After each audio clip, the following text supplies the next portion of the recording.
ഈ ആത്മാവെന്ന് പറയുന്നത് മനസ്സെന്ന് പറഞ്ഞത് ഒന്നാണോ? എല്ലായിടത്തും ഇങ്ങനെ പറയണ കേൾക്കാം, ആത്മാവിന് ഒരു വികാരമില്ല, ചിന്തയില്ല, ഒന്നുമില്ല. അത് ഒന്നുമില്ലാതെ ഒരു സ്റ്റേറ്റിൽ നിൽക്കുന്ന ഒരു സംഭവമാണെന്ന്. മനസ്സെന്ന് പറയുമ്പോൾ അതിനകത്ത് ഇങ്ങനെ നമുക്ക് ഓരോ ചിന്തകൾ വരും, നമ്മുടെ മെമ്മറീസ് വരും. അപ്പൊ ഈ മനസ്സ് പൂർവ്വജന്മത്തിൽ നിന്നും ഈ ജന്മത്തേക്ക് വരുമെന്ന് പറയുന്നുണ്ട്. എനിക്ക് മൊത്തം കൺഫ്യൂഷനാണ് അത് വരുമ്പോഴത്തേക്ക്. അപ്പൊ ഈ മനസ്സാണോ നമ്മുടെ കർമ്മം നിശ്ചയിക്കുന്നത്? മനസ്സ് നമ്മുടെ ശരീരത്തിലുള്ള ഒരു സോഫ്റ്റ്വെയർ ആണ്. നമ്മുടെ ഇന്ദ്രിയങ്ങളെ കൺട്രോൾ ചെയ്യുന്നത്. കണ്ണ് എവിടെ നോക്കണം, എന്ത് സ്മെല്ലറിയണം, എന്ത് ടേസ്റ്റ് അറിയണം, എല്ലാ ഇന്ദ്രിയങ്ങളെയും പ്രവർത്തിപ്പിക്കുന്ന ഒരു സോഫ്റ്റ്വെയർ ആണ് മനസ്സ്.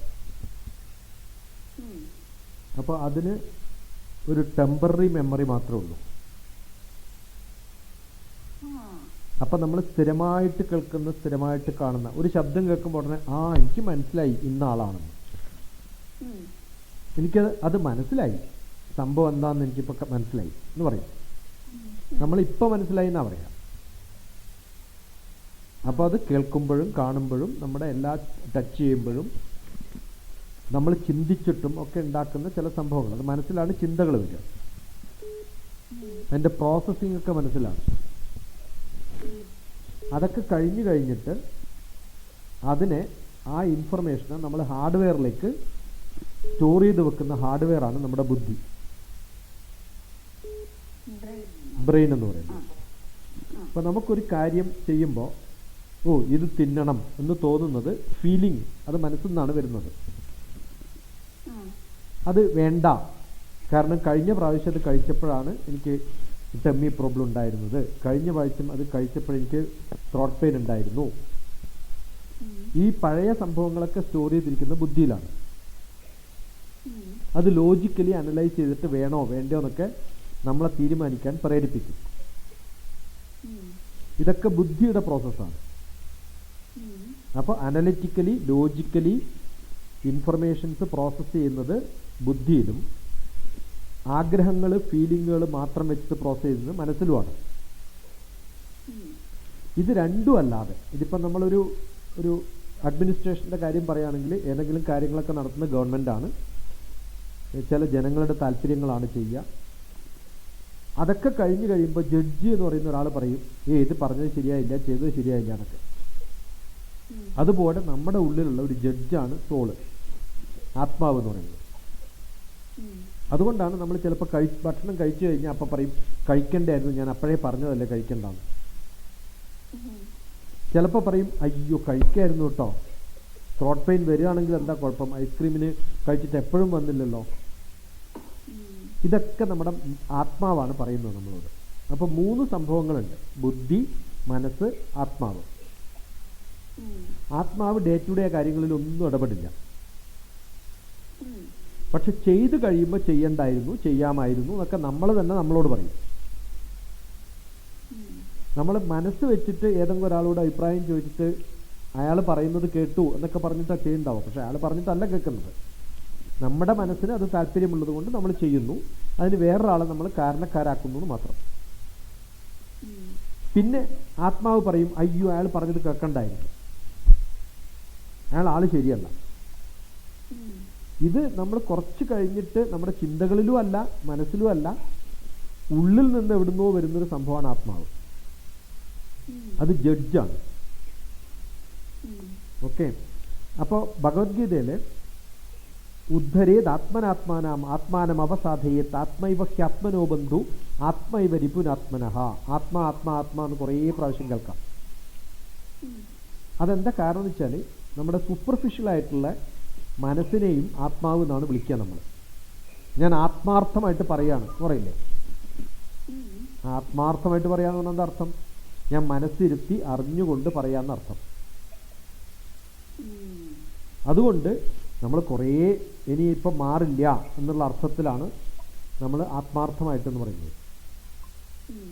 ആ ഒരു സംഭവം നമുക്ക് പിന്നെ മാറ്റേണ്ടി വരാൻ ചിലപ്പം.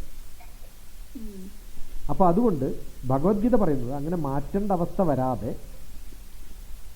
നമ്മൾ എപ്പോഴാണോ നമ്മുടെ മനസ്സിനെ ആത്മാവിൻ്റെ ലെവലിലേക്ക് ഉയർത്തുന്നത്, ഉദ്ധരേത്, ഉയർത്തുക, ഉദ്ധരേത് ആത്മനാത്മാനാം, 6-ാമത്തെ അധ്യായത്തിലാണ്, ധ്യാനയോഗത്തിലാണ്. നമ്മൾ ധ്യാനയോഗത്തിലിരിക്കുന്ന ഒരാൾക്ക് യമ നിയമ ആസന പ്രാണായാമ പ്രത്യാഹാര ധാരണ എന്ന് പറഞ്ഞാൽ തന്നെ ഫോക്കസാണ്. ധ്യാനം എന്ന് പറഞ്ഞാൽ പൂർണ്ണമായിട്ടും നമ്മൾ ധ്യാനത്തിലെത്തി. ആ ധ്യാനത്തിലെത്തിയിരിക്കുന്ന ഒരു വ്യക്തിക്ക് ഈ മനസ്സും ബുദ്ധിയും ആത്മാവും തമ്മിൽ വ്യത്യാസം ഉണ്ടാവില്ല. അങ്ങനെയുള്ള മനുഷ്യരെയാണ് ആത്മീയ പുരുഷന്മാരെന്ന് പറയാം. അപ്പൊ ആത്മീയ പുരുഷന്മാർക്ക് എന്ത് പറ്റുമെന്ന് വെച്ചാൽ ഈ കോൺഫ്ലിക്റ്റ് ഉണ്ടാവില്ല. ഏറ്റവും വലിയ കോൺഫ്ലിക്റ്റ് നമ്മളുടെ ഉള്ളിലിരിക്കുന്ന മനസ്സും ബുദ്ധിയും തമ്മിലാണ് നമുക്ക് എപ്പോഴും പ്രശ്നങ്ങൾ. ഈ മനസ്സും ബുദ്ധിയും പ്രശ്നങ്ങളില്ലാതിരിക്കുന്ന ഒരവസ്ഥയിലേക്ക് നമ്മൾ എത്തുമ്പോഴാണ് അവർ ആത്മീയ പുരുഷനാവുന്നതും സ്പിരിച്വൽ പേഴ്സൺ ആവുന്നതും. അപ്പം ഞാൻ എൻ്റെ ഉള്ളിൽ തന്നെ കോൺഫ്ലിക്റ്റാണ്. അതുകൂടാതെ ഞാൻ വേറൊരാളോട് കേട്ടിട്ട് അയാൾ പറയുന്നത് എൻ്റെ മനസ്സുമായിട്ട് ടച്ച് ചെയ്തിട്ട് എൻ്റെ ബുദ്ധിയായിട്ട് ടച്ച് ചെയ്തിട്ട് ഇതാണോ കേൾക്കേണ്ടത് അതാണോ കേൾക്കേണ്ടതെന്നൊക്കെ പറയുന്നൊരു അതിനേക്കാളും വലിയ കോൺഫ്ലിക്റ്റാണ്. ആ കോൺഫ്ലിക്റ്റുകളൊക്കെ ഇല്ലാത്തൊരവസ്ഥയിലേക്ക് നമ്മളെ ഗൈഡ് ചെയ്യുന്ന ആരാണ് ഈ നമ്മളെന്ന് പറഞ്ഞാൽ നമ്മുടെ ഉള്ളിലിരിക്കുന്ന സ്ഥിരമായ ഞാൻ എന്ന ഞാൻ, അതാണ് ആത്മാവ്. ആ ആത്മീയതയിലേക്ക് എത്തുക, ആത്മാവിലേക്ക് എത്തുക, ഞാൻ എൻ്റെ ലോകത്തെ അറിയുക, ഞാൻ എൻ്റെ ഭഗവാനെ അറിയുക. എൻ്റെ ലോകം എനിക്ക് ഓപ്പോസിറ്റ് ആവുമോ എന്നുള്ള ഭയം കൊണ്ടാണല്ലോ പലപ്പോഴും കോൺഫ്ലിക്റ്റ് ഉണ്ടാവുന്നത്. അങ്ങനെ എൻ്റെ ലോകം എന്ന് പറയുന്നത് എനിക്ക് കോൺഫ്ലിക്റ്റ് ഇല്ലാതെയാക്കുന്ന, ഞാൻ വളരെ ഹാർമോണിയസ് ആയിട്ട് ജീവിക്കാൻ പറ്റുന്ന എൻ്റെ ലോകം. അത് നല്ലതാണോ ചീത്തയാണോ എന്ന് ആർക്കും അറിയില്ല. പക്ഷെ ഞാൻ സൃഷ്ടിച്ചെടുക്കുന്ന എൻ്റെ ലോകത്തിൽ എനിക്ക് സംതൃപ്തി ഇരിക്കുമ്പോൾ എനിക്ക് സമാധി അവസ്ഥയിലേക്ക് ഇരിക്കാൻ പറ്റും. ഞാൻ ചെയ്യുന്നതൊക്കെ എൻ്റെ തോന്നലുകൾ ചെയ്യുന്നു, പക്ഷെ അത് വളരെ ലോജിക്കലി കറക്റ്റാണ്, അതൊരിക്കലും എന്നെ ചോദ്യം ചെയ്യില്ല. ആ അവസ്ഥയിലേക്ക് നമ്മൾ മൂവ് ചെയ്യുന്നതാണ് ആത്മീയ പുരുഷന്മാരുടെ, സ്പിരിച്വൽ പേഴ്സൻ്റെ, എൻലൈറ്റൻഡ് പേഴ്സൻ്റെ ഒരു അവസ്ഥ എന്ന് പറയുന്നത്. ആ തുര്യാവസ്ഥ, ആ ഒരു അവസ്ഥയിലേക്ക് ഞാൻ എത്തുമ്പോഴാണ് എനിക്ക് പൂർണ്ണമായിട്ടുള്ള ബ്ലിസ് ഉണ്ടാവുന്നത്, ഹാപ്പിനെസ്, പെർമനൻ്റ് ഹാപ്പിനെസ്. ആ പെർമനൻ്റ് ഹാപ്പിനെസ് ആണ് സമാധി. സമാധിസ്ഥ ലക്ഷണം എന്ന് ഭഗവാൻ പറയുന്നത്. ഇതൊക്കെയാണ് സമാധിയുടെ ലക്ഷണം. 6-ാമത്തെ അധ്യായത്തിലെ 5-ാമത്തെ ശ്ലോകമാണ് ഉദ്ധരേത് ആത്മനാത്മാനാം ആത്മാനം അവസാധയേത് ആത്മൈവ ഹ്യാത്മനോ ബന്ധു ആത്മൈവ രിപുരാത്മനഃ. അപ്പോൾ അതിൽ ആത്മാ എന്ന് കേൾക്കുമ്പോൾ ഈ കൺഫ്യൂഷൻ പലർക്കും ഉണ്ടാവും. എന്താ കാരണം? ഇതെന്താണെന്ന് ചോദിച്ചാൽ സൂപ്പർഫിഷ്യലായിട്ടുള്ള സന്തോഷത്തിന് വേണ്ടിയിട്ടുള്ള ഞാൻ ആരാണോ ആ ഞാനാണ് എൻ്റെ മനസ്സ്.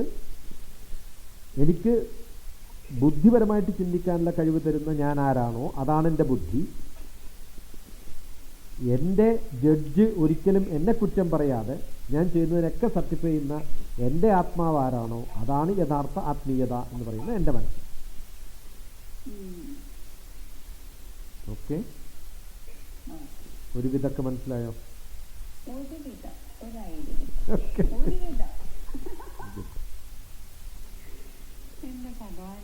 നല്ല ശ്ലോകമാണ്. ഉദ്ധരേത് ആത്മനാത്മാനാം ആത്മാനം അവസാധയേത് ആത്മൈവ ഹ്യാത്മനോ ബന്ധു ആത്മൈവ രിപുരാത്മനഃ. കുറേ പ്രാവശ്യം ഞാൻ പല എൻ്റെ പ്രഭാഷണങ്ങളിൽ പറഞ്ഞിട്ടുള്ളതാണ്. പക്ഷെ ഞാനിത് റെക്കോർഡ് ചെയ്തിട്ടുണ്ട്. ഞാനിത് രശ്മിയുടെ ഈ ഒരു എക്നോളജ്മെൻ്റ് അടക്കം ഞാനിത് ഇപ്പോൾ പറഞ്ഞുകൊണ്ടിരിക്കുന്നത്. അപ്പോൾ നമ്മുടെ കോൺഫ്ലിക്റ്റ് എന്ന് പറയുന്നതിൽ ഏറ്റവും വലിയ കോൺഫ്ലിക്റ്റ് ഉള്ള ഒരാൾ മഹാത്മാഗാന്ധിയാണ്. Entry in to physics is Mahatma Gandhi to conflictology എന്നാണ് പറയാം. ഫിസിക്സിനെ പറയുമ്പോൾ നമ്മളെ എൻസ്റ്റിനെ ഓർമ്മിക്കുന്നത് പോലെ മനുഷ്യന് ഈ ബുദ്ധിയും മനസ്സും തമ്മിലുള്ള ഏറ്റവും വലിയ പ്രശ്നങ്ങളൊക്കെ ആലോചിക്കുമ്പോൾ നമ്മുടെ കണ്ണിൽ ആദ്യം വരുന്നത് മഹാത്മാഗാന്ധിയാണ്. കാരണം ബ്രിട്ടീഷുകാരുമായിട്ട് യുദ്ധം ചെയ്യാൻ പുറപ്പെടുന്ന, അതുകൊണ്ടാണ് പലപ്പോഴും വയലൻസിലേക്ക് പോകുന്ന നേതാജിയെയൊക്കെ വേണ്ട എന്ന് പറഞ്ഞ് നിർത്താനും, എന്നിട്ടും നേതാജിയോടുമായിട്ട് യാതൊരു വിരോധവും ഇല്ലാതെ നേരിട്ട് സംസാരിക്കാനും ഒക്കെ സാധിക്കുന്നത് മഹാത്മാഗാന്ധി കോൺഫ്ലിക്റ്റോളജി ശരിക്കും പഠിച്ച ഒരാളാണെന്ന് അറിയാം. ബുദ്ധിയും മനസ്സും തമ്മിൽ എപ്പോഴും ബുദ്ധിമുട്ടുണ്ടാവും. പക്ഷെ എന്നാലും വ്യത്യസ്തനായ ഒരു മനുഷ്യനായിരുന്നല്ലോ. അപ്പം അതിന് അദ്ദേഹത്തെ ഏറ്റവും പ്രാപ്തനാക്കിയത് ഭഗവത്ഗീത പഠിച്ചതുകൊണ്ടാണല്ലോ.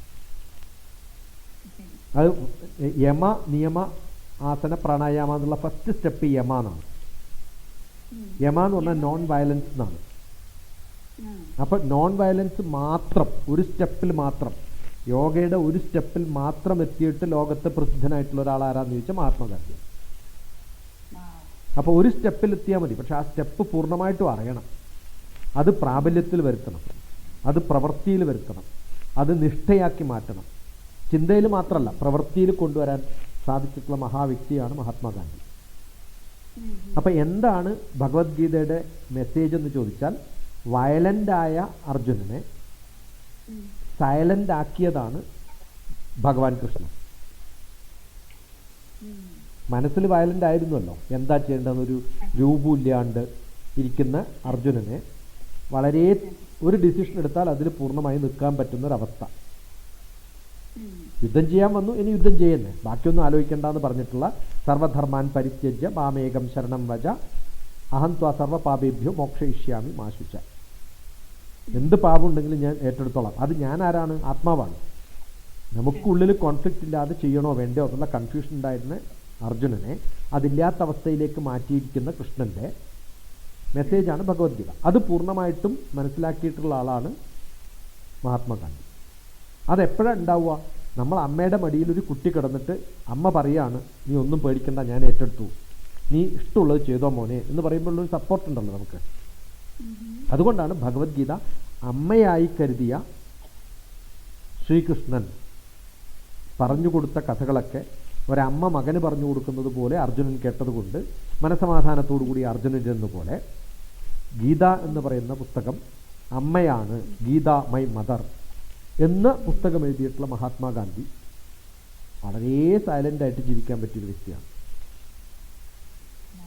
അപ്പോൾ അങ്ങനെ ആ ഒരു നമ്മുടെ ഒരു നിഷ്ഠ എന്ന് പറയില്ലേ, എനിക്ക് പൂർണ്ണമായിട്ട് വിശ്വാസം, ആ വിശ്വാസം ഭഗവത്ഗീതയിലേക്ക് എത്തിക്കഴിഞ്ഞാൽ പിന്നെ സമാധാനമാണ് അതിൻ്റെ മാർഗം. ഭഗവത്ഗീത പഠിക്കുന്ന ഒരാളത് കഴിഞ്ഞിട്ട് എനിക്ക് സമാധാനമില്ല എന്ന് പറഞ്ഞത് വെറുതെ കേട്ടു എന്നേ ഉള്ളൂ, പഠിച്ചിട്ടില്ല എന്നർത്ഥം. അപ്പോൾ അതുകൊണ്ട് പ്രാവർത്തികമാക്കാനുള്ള ഭഗവത്ഗീതയാണ് അർജുനൻ്റെ ഭഗവത്ഗീത, കൃഷ്ണൻ്റെ ഭഗവത്ഗീത, മഹാത്മാഗാന്ധിയുടെ നോൺ വയലൻസ് എന്ന് പറയുന്ന ഭഗവത്ഗീത. അപ്പോൾ എന്താണ് ഭഗവത്ഗീത? വയലൻ്റ് ആയിട്ടുള്ള മനസ്സിനെ സൈലൻ്റ് ആക്കുന്ന അവസ്ഥയാണ്. സമാധാനം തരുന്ന ഒരു പുസ്തകമാണ് ഭഗവത്ഗീത എന്ന് വേണമെങ്കിൽ പറയാം. അവിടെ എന്തുണ്ടാവും? വിജയവും ശ്രീയും ഉണ്ടാവും എന്നാണ് കാതൽ. Thank you, sir.